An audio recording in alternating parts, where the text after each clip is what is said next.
Two first officers, same license, almost the same hours, near identical scores in the simulator. One of them is offered a command, the other is told, not yet.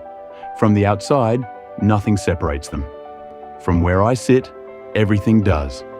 I'm a training captain and an examiner. This is pilot development, where we take the 9 things airlines actually grade you on and show you how to master them. Most people think becoming a captain is about the hands, greasing the landing, flying the perfect approach with the automation off. It isn't. The flying is the entry ticket, not the prize. By the time you're being considered for command, everyone in the room can fly. What I'm actually assessing is 9 things, and most of them have nothing to do with how well you move the controls. They're called the core competencies. 9 of them agreed across the whole industry by ICAO. Every modern airline now trains and tests against them. And the first 4 are exactly what you'd expect. Do you know your aircraft? Do you follow the procedures and the rules? Can you fly the flight path by hand? And can you manage the automation when you let the aircraft fly itself? They matter. But be honest, every serious applicant has those. They're table stakes. They get you into the room. It's the other 5 where commands are won and lost, and not one of them is about flying.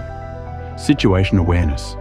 The great pilots always know where the aircraft is, where it's going, and what's about to bite, often minutes before it happens. The weak ones are surprised by things they should have seen coming. An experienced crew once lost a perfectly serviceable aircraft because all 3 of them were focused on a single faulty indication.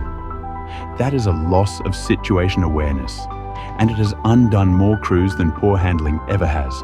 Decision making.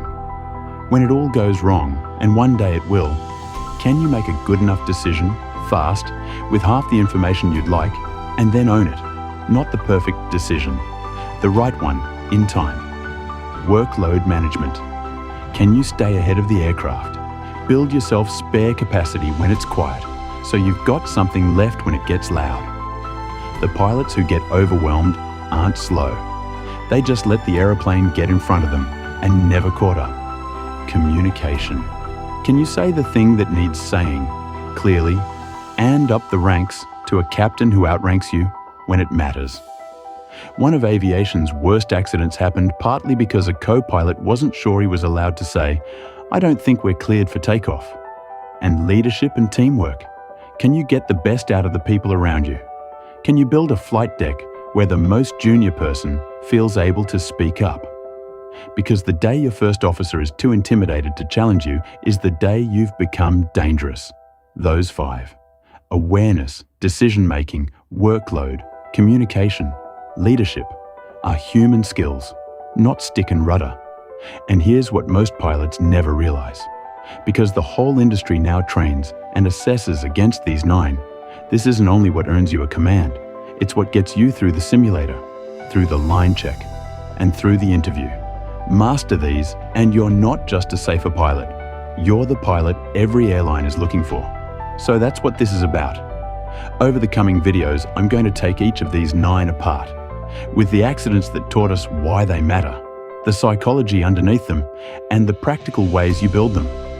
Because the difference between a good pilot and a great one isn't talent. It's understanding what the job actually is. If you're working toward your command, or you just want to be the pilot everyone wants in the other seat, subscribe and follow along. The full program is at pilotdevelopment.org. I'll see you in the next one.